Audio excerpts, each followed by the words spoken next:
Kalau Anda ingin dirikan negara, baik yang sudah maupun yang belum, nah ini ada cara supaya Anda berhasil mendirikan negara.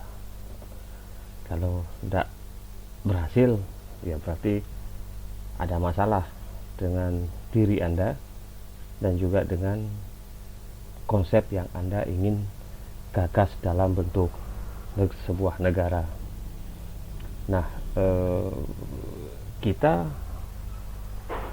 sebenarnya mampu membuat sebuah konsep negara dengan pola pikir seperti ini. Jadi kalau Anda mampu merekayasa sebuah pola pikir, ya Anda akan mampu mendirikan sebuah negara. Para founding fathers di berbagai negara, ketika mereka hendak mendirikan negara yang melakukan hal-hal yang ada dalam skema ini, pertama mereka akan mencari sesuatu yang bersifat kosmologi. Jadi bagaimana mereka menemukan jati diri mereka, hubungan mereka dengan keilahian, kemudian hubungan mereka dengan alam semesta, serta hubungan mereka dengan sesama manusia. Jadi dari kosmologi kemudian turun dalam bentuk makro dan mikrokosmos. Kalau makrokosmos artinya sistem berpikir pada alam semesta, di mana bagaimana mereka memahami gejala alam ketika ingin mendirikan sebuah negara. Jadi kalau kita lihat bangsa Indonesia, aspek makrokosmos ketika ingin didirikan negara sangat luar biasa. Bahkan ada yang bersumpah untuk menyatukan Nusantara ini. Kemudian ada yang menyebutkan ini sudah takdir.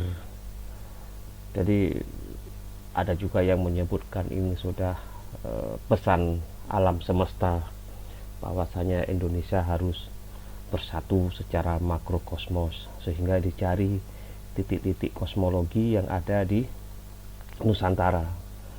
Jadi ada daerah yang dibiarkan wilayahnya menjadi salah satu bagian dari penyeimbang sistem kosmik di Nusantara, atau kemudian dirubah nama menjadi Indonesia. Nah, adapun mikrokosmos itu bersifat dalam diri manusia, dalam jati diri yang ditemukan, dan biasanya dalam tradisi berbangsa mereka ini adalah para pemikir yang menemukan kejati dirian mereka. Mereka kemudian menuangkan ide dan pikiran mereka dalam bentuk bisa jadi sebagai seorang sastrawan, pujangga, atau mereka menjadi penulis-penulis besar pada zamannya. Dan disitulah kemudian jiwa atau aspek yang meliputi pengetahuan kealaman dan kedirian itu menjadi sebuah kekuatan. Jadi kalau mereka sudah paham dengan sistem makrokosmos dan sistem mikrokosmos, maka ya silakan Anda bermain di dalam mendirikan sebuah negara. Jadi kalau Anda belum punya kekuatan ini atau ingin menghancurkan negara lain, maka ini yang harus Anda cari, titik-titik lemah secara makro dan mikrokosmos. Bahkan negara-negara besar hari ini, baik yang sudah maju maupun belum, itu masih mempertahankan sistem makro dan mikrokosmos, walaupun itu tidak pernah muncul ke permukaan. Nah, ini sistem pola pikir yang perlu dibangun. Nah, di Indonesia ini dilakukan sangat baik sekali ketika melihat bentuk-bentuk daerah, kemudian wilayah pegunungan, kemudian menyeimbangkan kekuatan gunung dan laut, kemudian meletakkan bangunan-bangunan yang sesuai dengan koordinat kosmologi, dan itu dilakukan tidak secara terbuka maupun mungkin dilakukan secara tertutup, bahkan dengan hal-hal yang bersifat simbolik. Jadi ini harus dimiliki. Jadi jangan coba-coba mendirikan negara atau bangsa Anda tidak punya konsep kosmologi. Jadi founding fathers-nya Indonesia, Malaysia dan negara-negara tetangga kita ini memiliki konsep kosmologi. Bahkan di tanah seberang ada namanya kosmologi Melayu, di Indonesia ada namanya kosmologi Jawa, kosmologi Sunda, kosmologi Bali, dan berbagai sistem kosmik yang ada di Nusantara yang kemudian dicari titik-titik temu untuk dijadikan sebagai sebuah fondasi di mana aliran darah kebangsaan dapat diurai menjadi satu bentuk. Nah, jika sudah ada sistem makro dan mikrokosmos, maka akan muncul apa yang disebut dengan cosmic mind. Cosmic mind atau pikiran kosmik ini adalah mereka yang memberikan penafsiran secara kosmik terhadap keberadaan negara, dan ini biasanya para mereka yang berada di balik layar, dan mereka selalu membaca tanda-tanda alam. Di samping itu mereka juga mampu menafsirkan dan mencari siapa saja the chosen atau orang-orang pilihan yang akan menjadi patriot bangsa. Nah, the chosen ini bisa jadi muncul dengan sendirinya, ada juga dia muncul melalui keadaan alam semesta. Nah, ini biasanya kalau tidak bisa dikelola secara baik akan memunculkan apa yang disebut dengan perang kosmik. Nah, ini dikenal juga sebagai perang metafisika. Mereka melakukan perang ini tidak terbuka, tapi bisa mengendalikan sistem kosmik, dan terkadang orang-orang yang bisa bermain pada cosmic war ini tidak begitu banyak, dan mereka tidak tersentuh oleh orang-orang biasa. Dan para dalam perang kosmik ini, yaitu dia perang pada aspek metafisika, jadi perang pada bentuk ilmu sebelum ilmu, sehingga kekuatan perang mereka itu kemudian menggerakkan perang-perang yang lain, sehingga perang ini bisa berakibat fatal dan terkadang tidak berujung. Jadi begitu, nanti akan kita coba kupas pada slide berikutnya. Dan perang kosmik ini tidak boleh main-main. Nah, setelah ditemukan konsep kosmologi makro dan mikrokosmos, kemudian memunculkan pikiran kosmik, jadi tugas lainnya adalah Anda mencari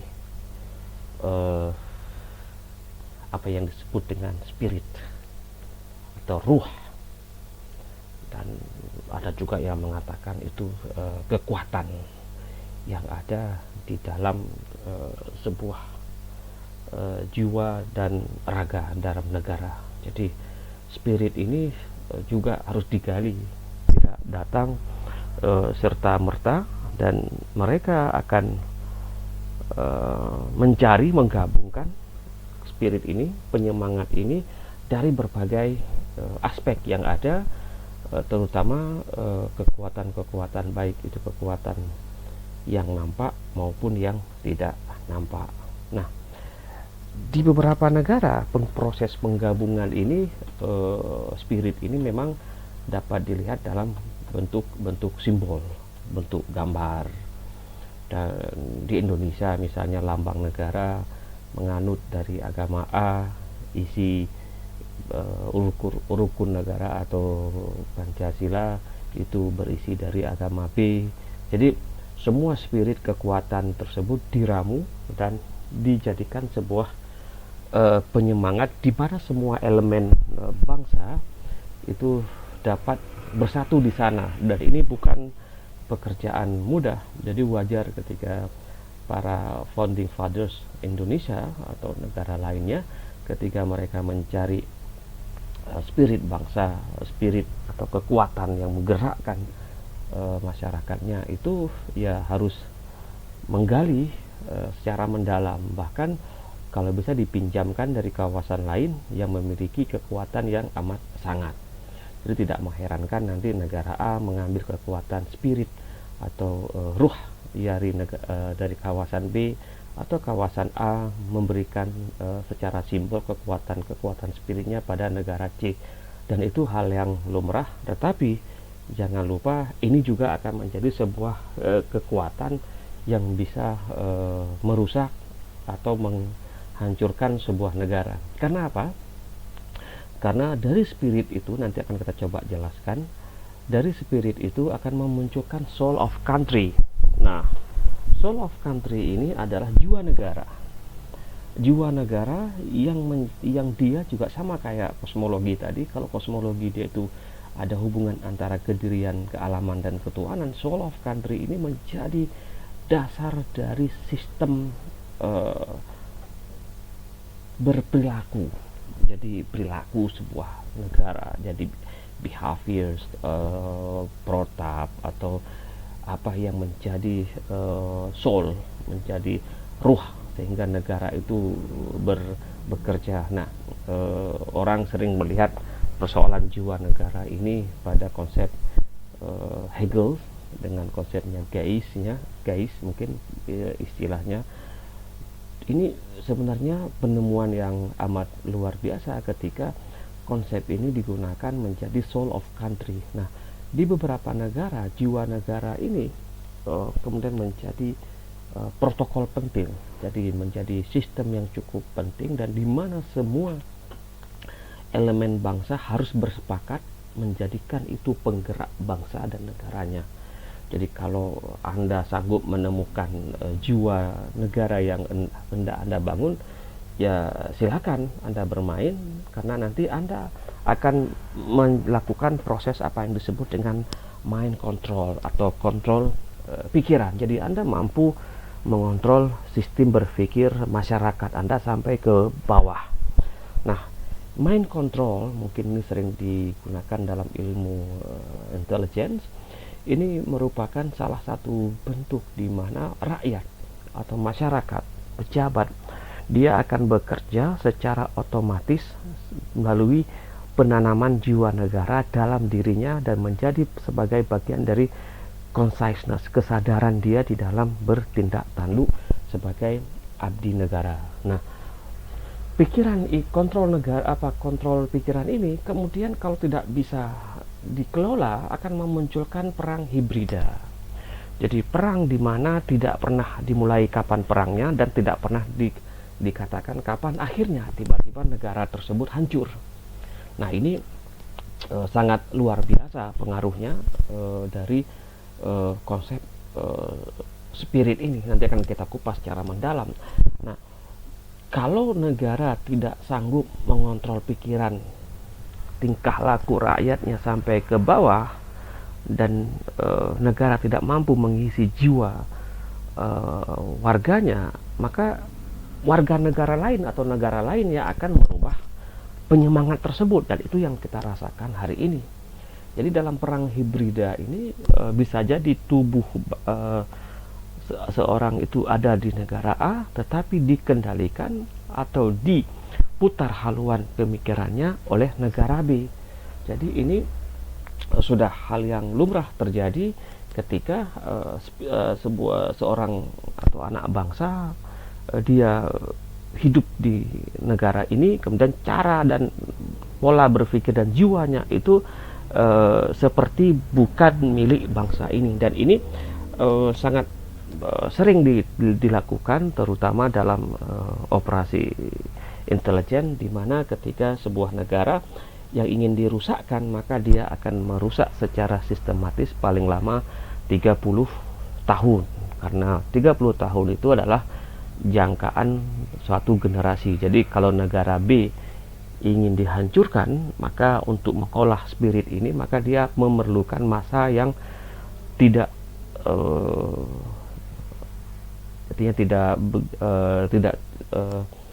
harus lama maksudnya. Jadi dia harus lama menunggu dengan sabar supaya nanti warga negara di negara B tersebut menjadi pion-pion dia, tanpa negara A ini hadir di sana mengatakan, kamu sudah saya kendalikan pikirannya. Jadi kalau Anda ingin negara Anda selamat, ya ini harus diperhatikan secara mendalam bagaimana kemudian rakyat Anda tidak dikontrol pikirannya oleh negara lain. Karena kalau Anda tidak mampu mengontrol pikiran rakyat Anda, maka Anda sebenarnya sedang terlibat dalam perang hibrida. Dan ini bukan perang dengan senjata, tapi perang dengan penuh kesadaran dilakukan untuk menghancurkan kesadaran negara lawan tanpa disadari bahwasanya negara tersebut sedang dihancurkan. Apakah Indonesia sudah berada dalam perang itu? Saya tidak berani sampai ke situ kesimpulannya. Biarlah para elit-elit yang memutuskannya. Nah, setelah itu, setelah Anda tahu tentang perang hibrida, perang kosmik yang dari awal kosmologi dan spirit, maka hal lain yang harus Anda tekankan dan kenapa ini menjadi penting dan sangat diperhatikan dalam sebuah rekayasa bernegara adalah ideologi.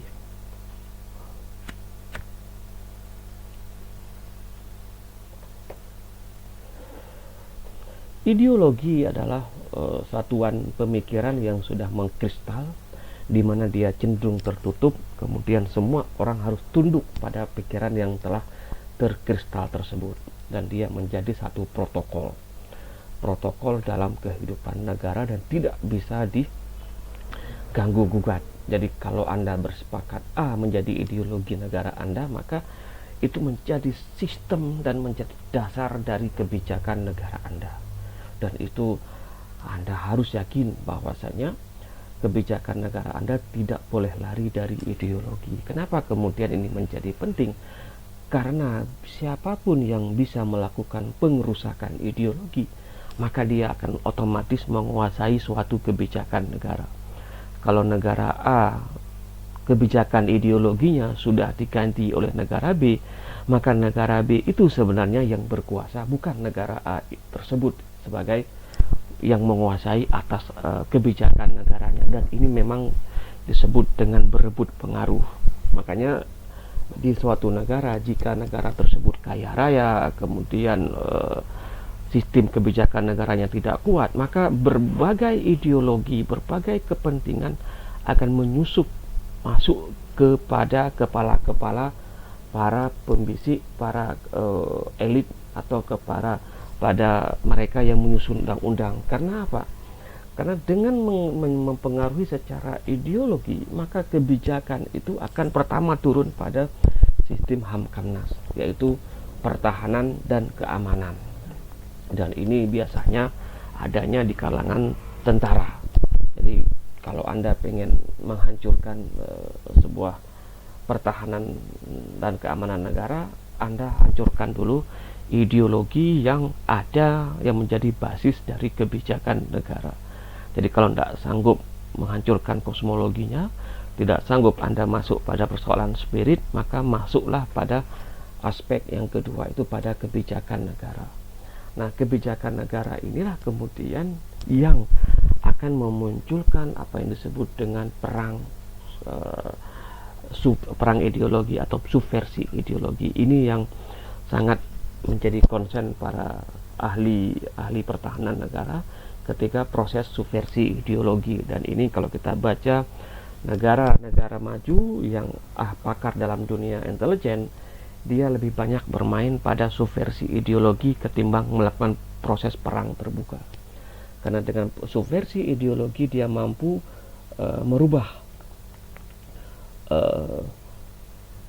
merubah kekuatan dan melemahkan kekuatan militer, ekonomi, psikologi, politik, bahkan moral suatu rezim.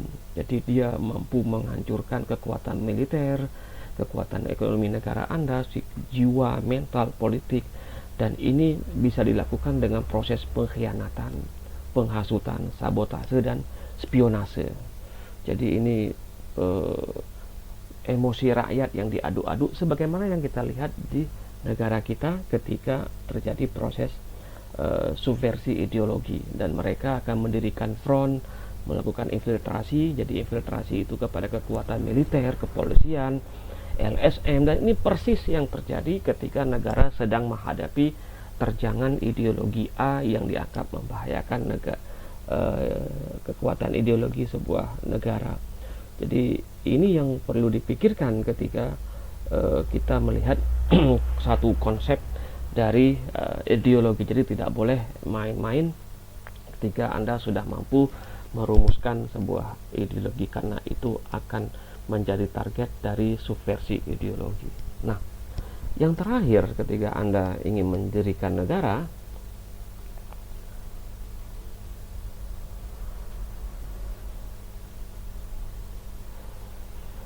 adalah ilmu pengetahuan. Nah, ini di sini berebut ilmu pengetahuan. Jadi kalau Anda ingin menguasai sebagian negara, maka Anda harus mampu mempengaruhinya secara ilmu pengetahuan.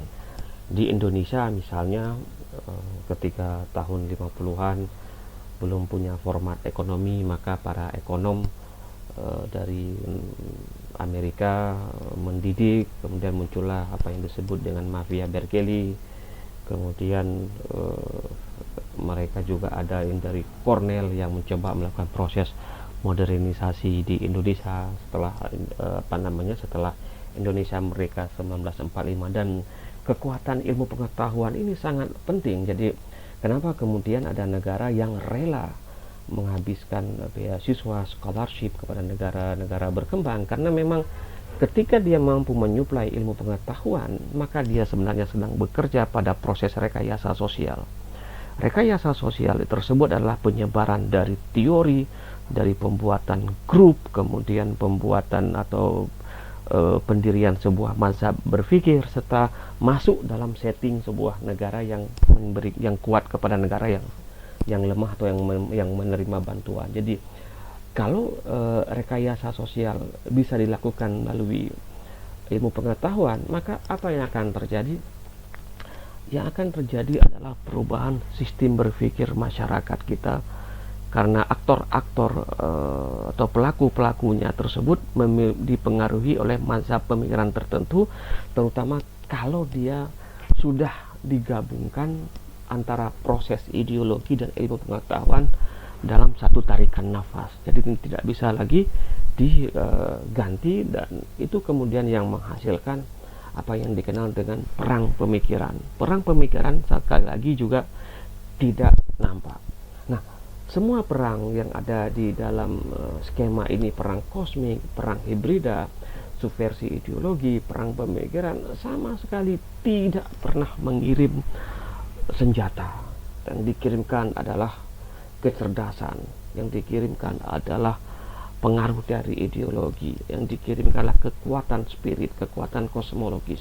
Ketika ini sudah dilakukan menjadi sebuah weapon. Jadi weapon itu sebagai sebuah senjata, maka pola pikir sebuah negara bisa dirubah, bahkan bisa dihancurkan, meskipun warga negara tersebut dari pimpinan sampai ke bawahnya itu ya seperti zombie. Artinya dia berjalan, tapi bukan dia yang mengendalikan isi pikiran, isi jiwanya, dan isi yang ada di dalam imajinasi yang menjadi konsep atau menjadi dasar ketika dia mendirikan atau mengelola negara ini. Ini saya pikir beberapa konsep yang terkait erat dengan ketika Anda bermimpi ingin buat negara, maka inilah cara Anda merekayasa pola pikir dalam negara yang akan Anda bangun.